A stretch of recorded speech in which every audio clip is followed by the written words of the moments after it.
Hello, and this is the Sophie Scholl roundtable. This you see in front of you is the movie of Sophie Scholl, and she was part of the White Rose Society in Nazi Germany. And there they talked about the two forbidden subjects of religion and politics. And I happen to forget the quote that I constantly want to lead off the show with by Ryan Fournier, but excellent quote by a millennial here in the U.S. who talked about people being able to discuss religion and politics in such a way that is civil, because religion and politics are both important. And when you look at the White Rose Society back in Nazi Germany, they invited people to discuss this, but it was very difficult to do so because in that society, freedom of speech was squelched. But here, we want it to be open. And we want views that are diverse to be shared in such a way that people can discuss religion and politics in a way that is civil. And with me today, I'm Mel McGinnis, by the way. To my right is... I'm Garrett Kane. And to my left is... I'm Edward Foss. And we're here to talk about, as I said, the subject of religion and politics. And I'd like to start off with a quote. We each bring a quote and share why that quote is brought today.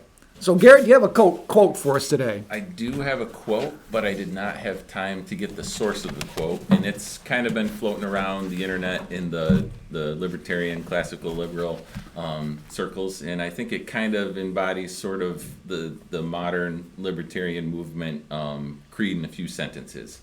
It goes like this: I do not oppose expanding access to affordable health care, quality education for our children, making college more affordable for everyone, or protecting our environment. Government is the worst possible institution to accomplish these goals. And why did you choose that quote? I just, like I said, I think it captures sort of the spirit of where we are as a liberty movement. And Ed, your quote.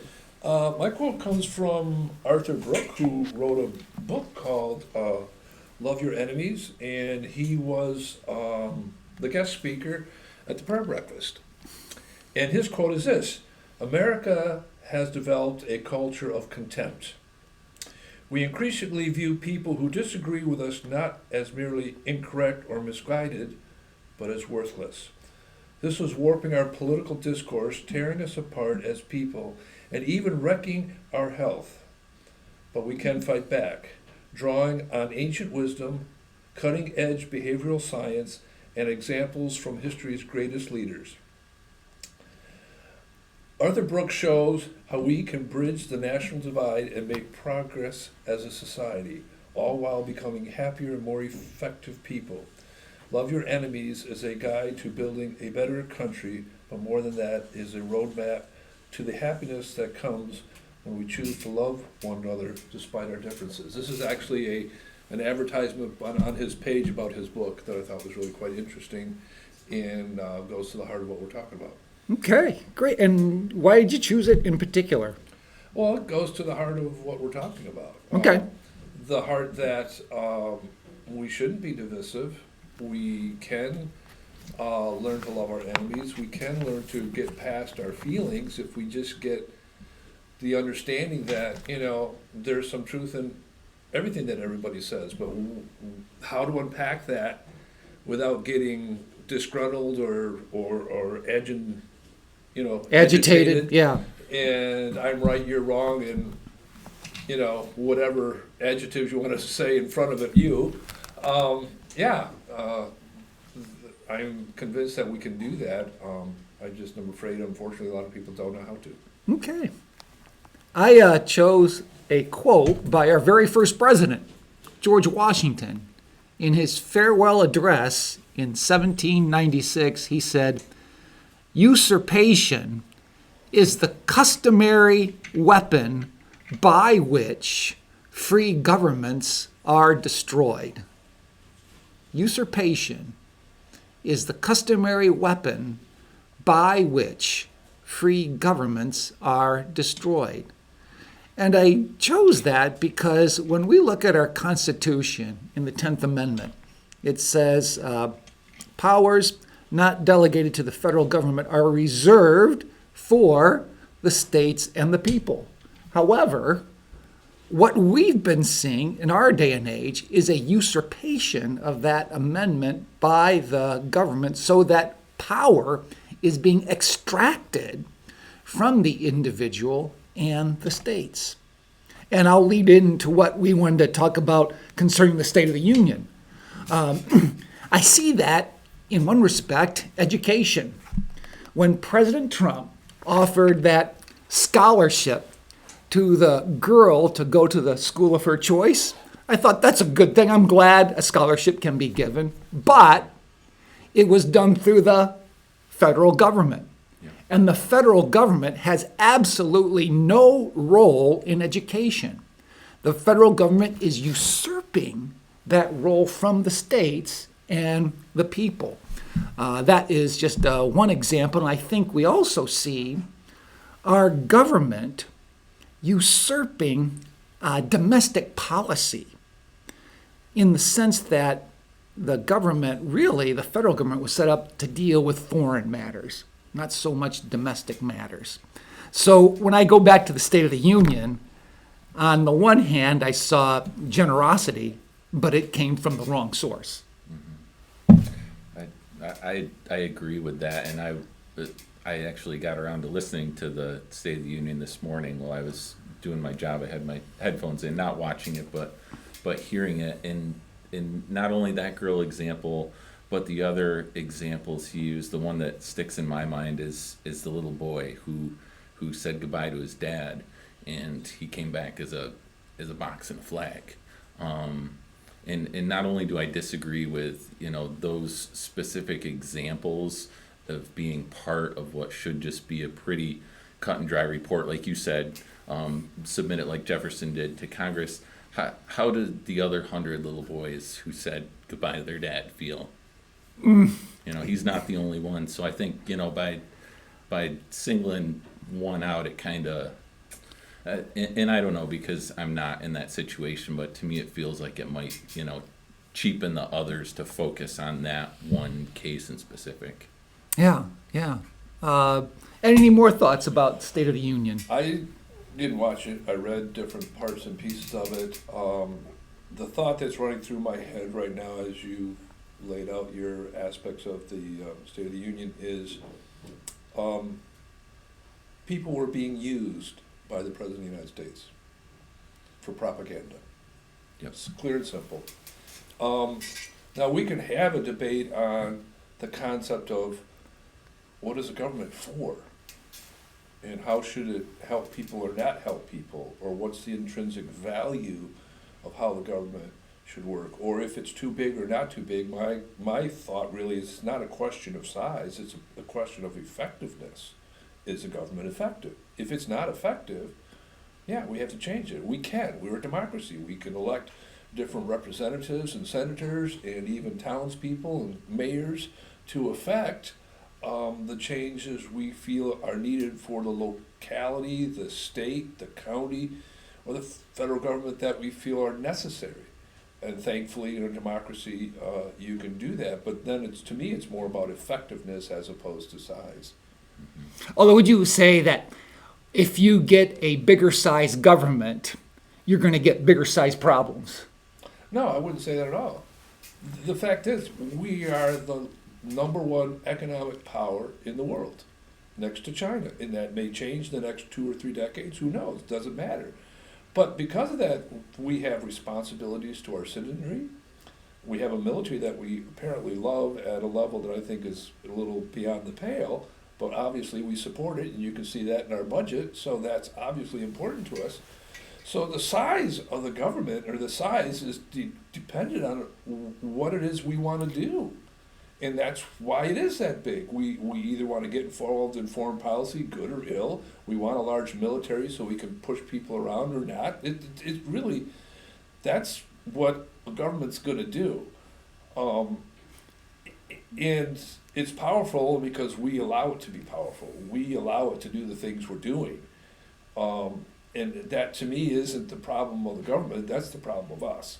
Absolutely. And like you said, it was filled with with propaganda, and I tend to agree that all those examples, whether it's the little boy in the Tuskegee Airmen or the boy Like, who lost why his didn't father. he get the Civilian Medal of Freedom? Okay, right. Yeah, good point. Hello? But it's not resembling so much, a somber report on how our country is doing in the future as it is a big pep rally. And like you brought up a little bit, Ed, the glorification of the military.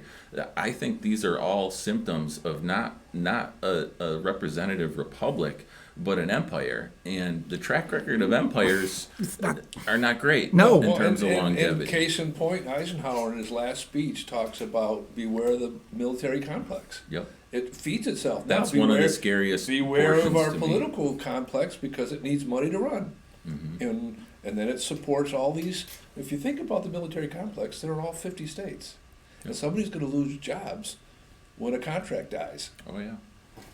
Yeah, when we think of not only the military, but also other aspects of government that have gotten bigger, the problem with that, I see, is control. Control over people. Yep. And I think that's a major issue in stifling people's ingenuity, entrepreneurs, and just the opportunity to do with what you would like to pursue. That's a very Ayn Randian approach. and I've read her books, and in that book, as well as Fountainhead, and I'm somewhat dismayed by her writings. In fact, it was my favorite book for a long time, Atlas Shrugged. Read it in college just on the side for the fun of it. Wasn't even told to read it, but it really captured me. But as I'm older now and see the things about it, I mean, it's great for an atheist. If you're an atheist, it's a great book. But as a Christian, it's survival of the fittest, and monopoly is not a problem, and that's what capitalism is all about. So go for it. And that's the Ayn Rand model. It's interesting what technology has done over the years and decades, and it's grown. Look how Apple's now surpassed Microsoft because of the phone. So I don't think government's stifling creativity or stifling anything. It may slow down it for the small businessmen. I get that. I can certainly appreciate that. And there's lots of ways to skin a cat, and I don't understand how we can give welfare to the conglomerates, but we can't give welfare to the small businessman or the poor people. For them to get out of their mess. Right. And now, is that government control? Yeah, it could be, I suppose. Yeah. But it's Welfare is interesting. welfare. When Right. you boil it down. Welfare is welfare. It's interesting how that's being controlled. Right. And I struggled with it when I ran for county representative seat. I started looking at what the county does and the programs that they do and where our money goes, and I started digging on the IDA, and it in 2017 cost $13 million. That's $13 million worth of tax money that wasn't going into the general levy fund. So who picks up that bill? We as the property owners and the taxpayers. And this is, industrial development agencies are, for the most part, either bipartisan or even more Republican policies. The same people that rail on social welfare and food stamps think it's okay to do this in the name of stimulating industry. That goes back to effectiveness again. Right. In their mandate, in the IDA, how many jobs have they created?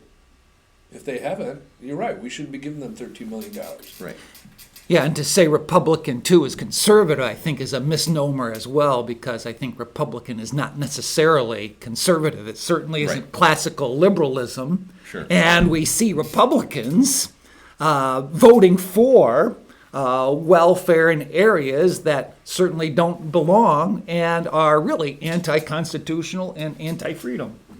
I mean, you can point to the jobs that are created, but it's harder, I think, to get a handle on on your loss side, because it drives up the tax burden on everyone else.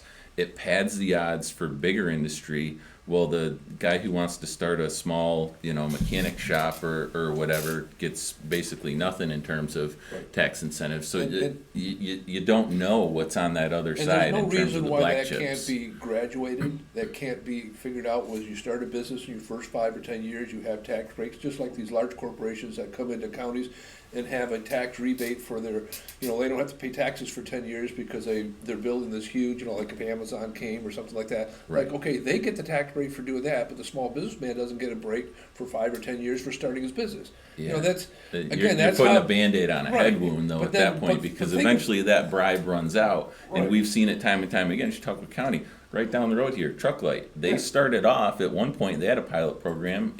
All the juicy bribes ran out, and they're out of town. right. And I think, too, when you bring up the person Ayn Rand, it's interesting to go there because I was thinking about simply our founders, Yeah. our Yeah. framers, Yeah. meaning they wanted things very limited and small so that the individual could be larger as a citizen. Because I think it's Dennis Prager who says, the bigger the government, the smaller the citizen. I don't think Hamilton was of that persuasion. No, Hamilton definitely was not. But if you look at Him- Hamilton's story, him and Madison it butt makes- heads. right?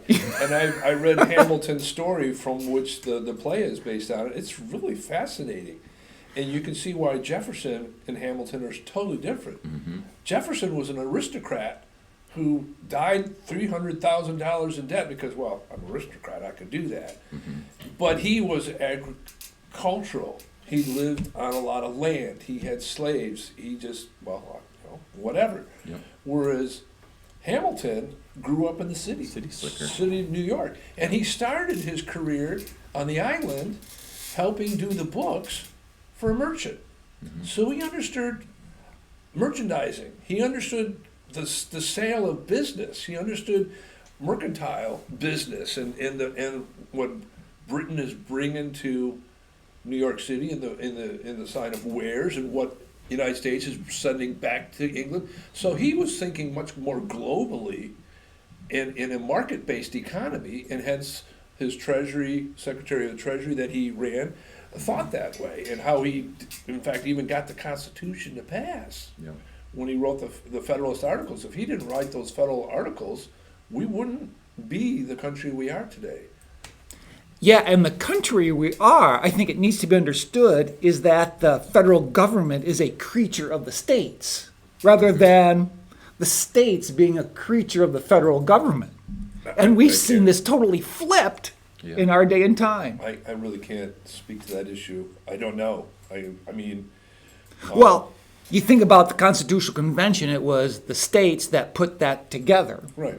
They acted, in a sense, sovereignly, but said, okay, But they as gave a up federal power. government, they gave up power. They gave up power to do but, that. Right, but only a certain amount of power, like in Article 1, Section 8, and it reserved the large majority of the power for the states and the people. Yeah. Now we're seeing that totally inverted. Yeah, Well, there, I there think were that's some under members the that did Commerce not Law. want to form a federal government. There were some anti-federalists there, and the Constitution was a big compromise on their part. Well, and remember the time period. They were getting away from the yoke of a monarchy and developing a new way of governing that had never happened before in the world. Yes, which I think it really makes our system very unique and distinct. While at the same time, I think we see a lot of forces within our own society now. Think of the left, the neoliberals, practically everybody in the Democrat Party is pushing it more towards centralized, concentrated government, whereby a few control from Washington, D.C. Well, it doesn't. You don't have to put a Democratic label on it because Republicans do the same thing. I would say, yeah, they might It be. doesn't matter. They're still. I mean, case in point, you don't look at the deficit. It was an anathema under Obama's reign. It's not now. So it's I think you have a point there. I think that's my because point. in the State of the Union, did you hear anything about the debt or the deficit? No. Yeah. No. No, and it's scary. I did a study on that a few years ago. It laid out all the years And I have to update it. It's been a while, but it really blew my mind. I took it to what the debt was 9 months after the old president had left office. Right, the lag because time. because the first 9 months of any new president is still dealing off the Yep. budget from last year. And I started from like Kennedy forward, and it was an amazing study.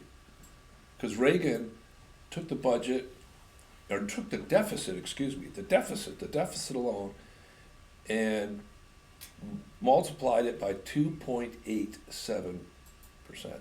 Not 100%, 200. Almost 3 times.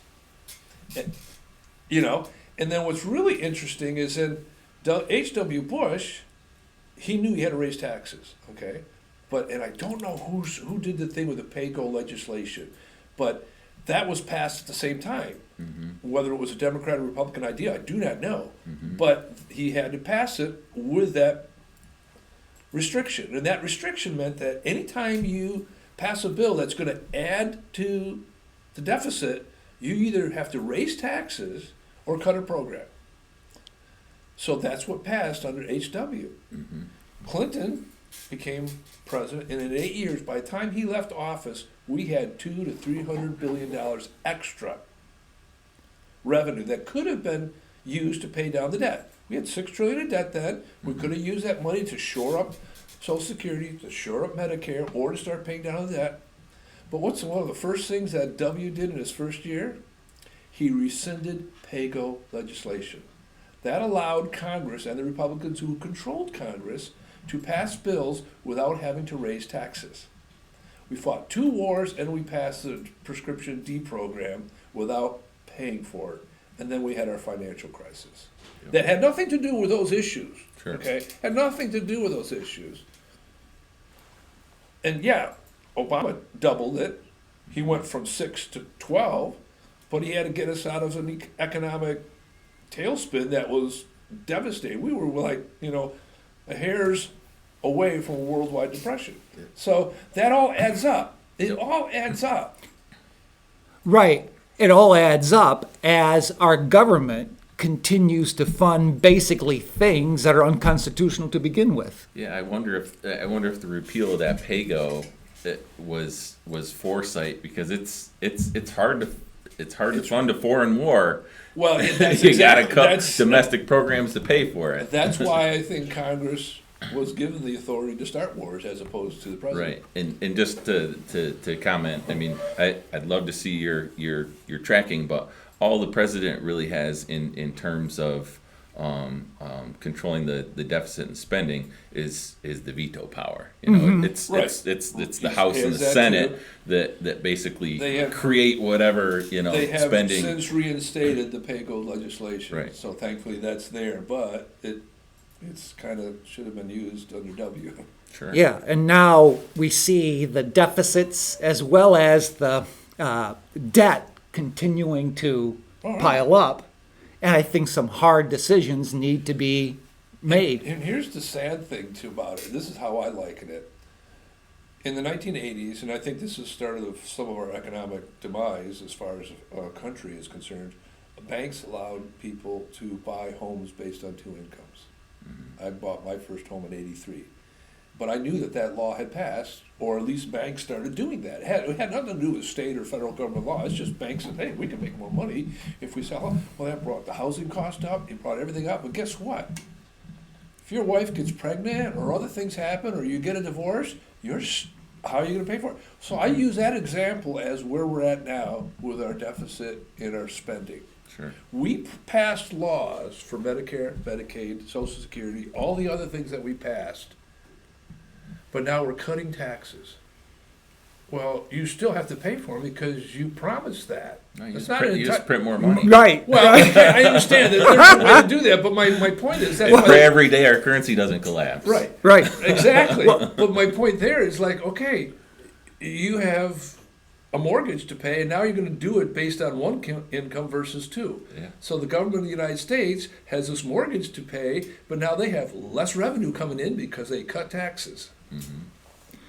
But I feel like the way in which taxes are, in a sense, tax revenue is increased is through the cutting of taxes, because you give the business, you give the individual much more freedom to operate. Well, but And our deficit this year is $1 trillion. Yeah. So the tax cut that we had last year should have reduced that deficit. It didn't. Well, I think that's a problem of government spending.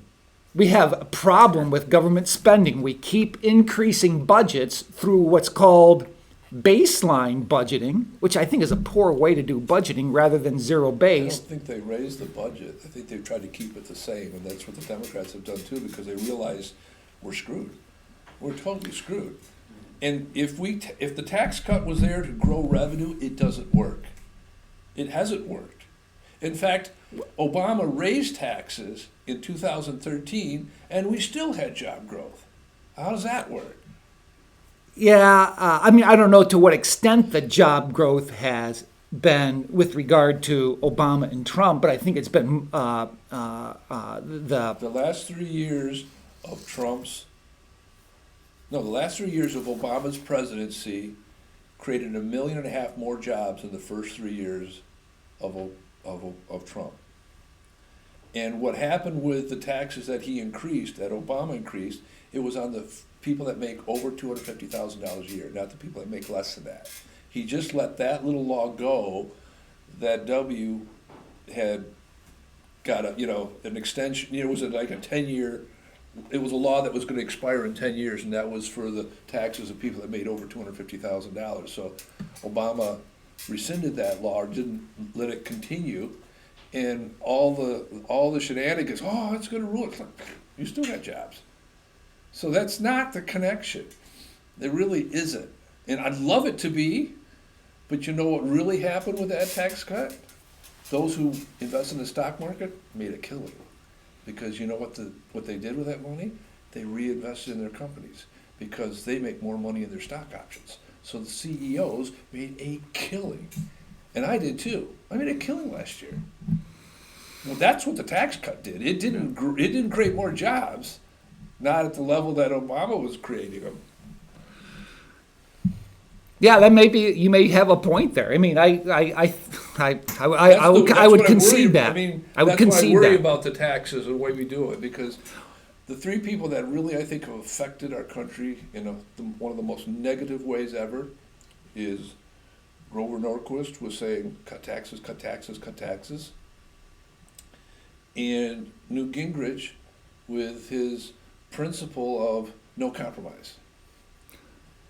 And by not compromising, we've created this, I can't talk to you, you can't talk to me, we can't pass bills, this is the way it's going to be, it's gridlock. And they got rid of pork and barrel politics, which I thought was a good idea until I realized in the end what happened with that. The pork and barrel politics had everything to do with scratching each other's back.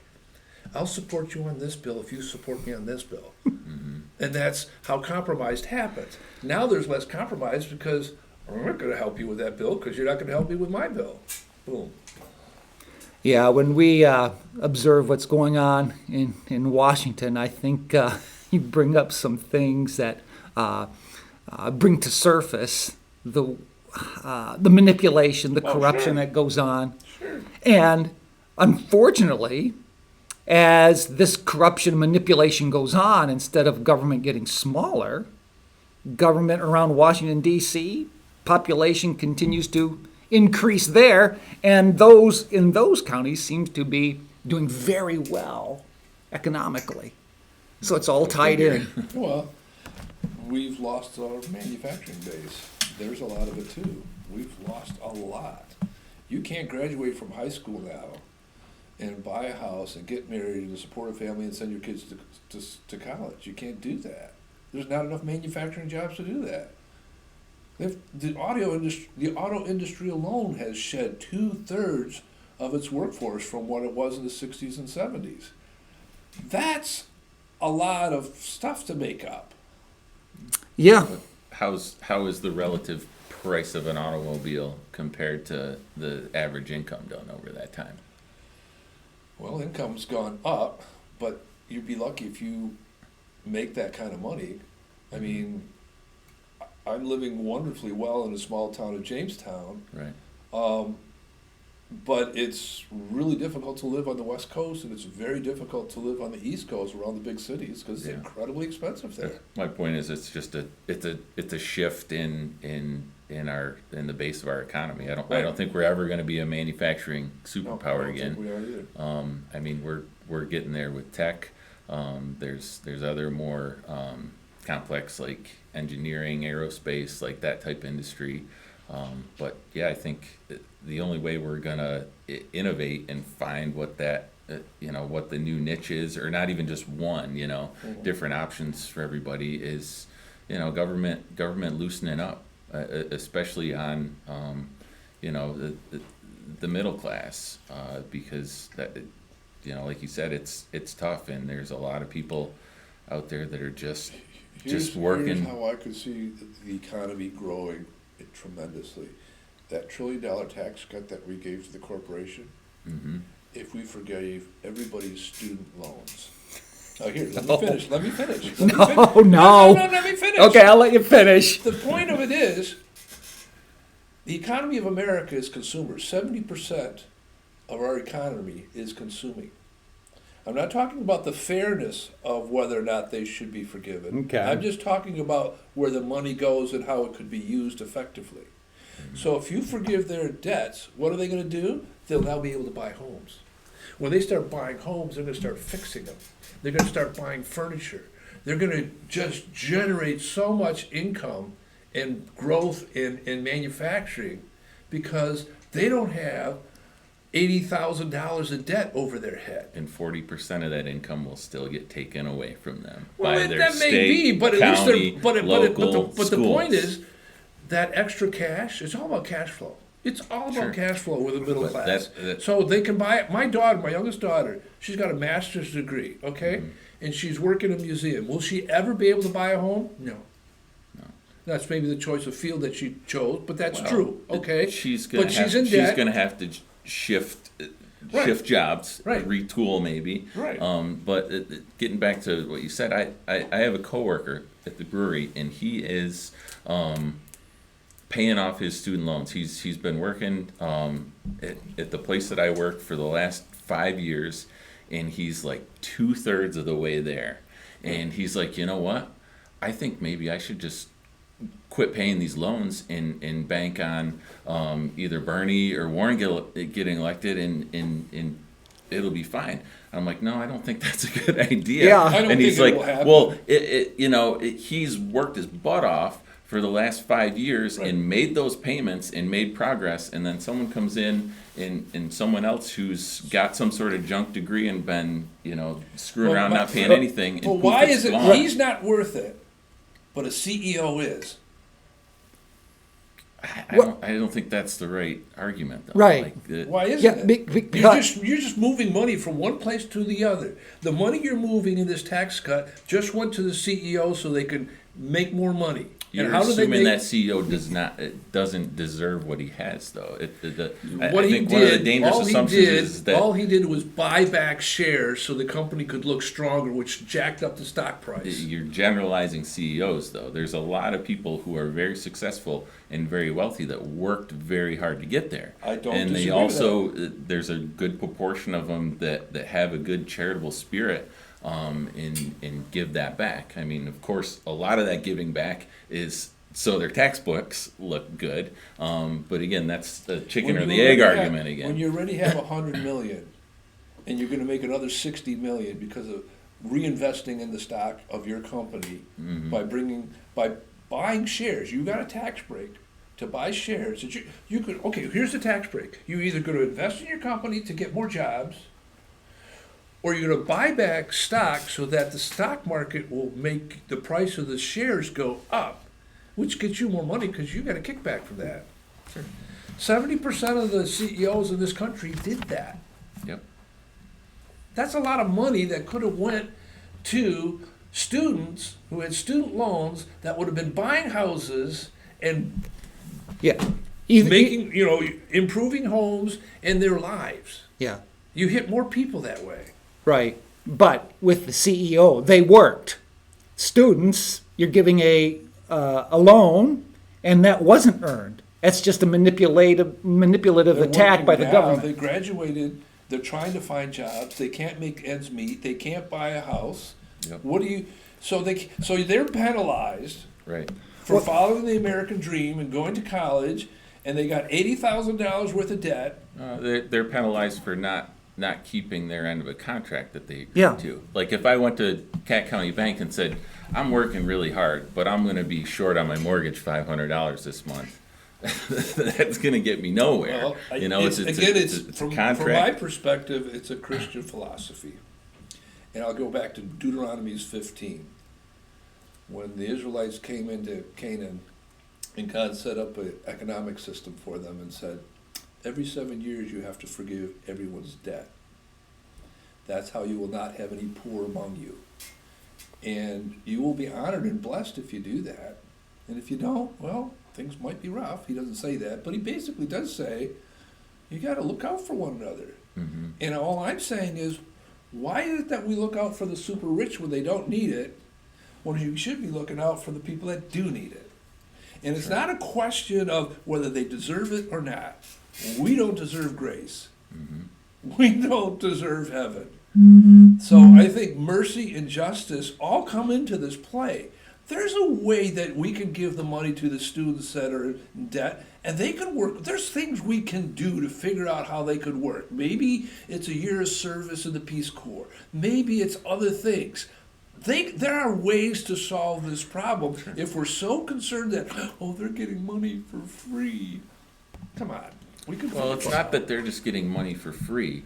That money is coming from someone else that Right. Right. worked hard It's- for right. it, that sacrificed So why their are my life and their taxes going time. to CEOs? Because because the whole system is rotten. That's my point. That's exactly my point. And I guess it comes down to a fundamental, argument of I think it's the system is rotten is because there's too many levers for corrupt wealthy people to get a hold of and rig the game. We're not going to get better by getting better people in control of those levers because absolute power corrupts absolutely. You get rid of the levers. Yep. We're yeah. we're gonna wrap up here because Okay, we've sure, about 40 go ahead. minutes, and I would like to have it wrap up in a minute. Okay. Take a minute. Okay, I can do that. I got a quote here that I found from this book, Brian Zand, which is an excellent book. I'm just getting into it and underlining every other paragraph. And this is it. The problem that is distorting American evangelism is that it has become far too accommodating to Americanism and the culture of a superpower. You don't have to be a sociologist to recognize that the American obsession with pragmatism, individualism, consumerism, materialism that so characterizes contemporary America has come to shape and thereby distort the dominant form of evangelical Christianity found in North America. We begin to think that we can get Caesar, the president, on our side if we could just get the emperor to hold a national prayer breakfast. We can then baptize the ways and means of the empire and at last accomplish great things for God. Caesar is more than willing to employ the church as a chaplain, as long as the church is willing to endorse the ways and means of the empire.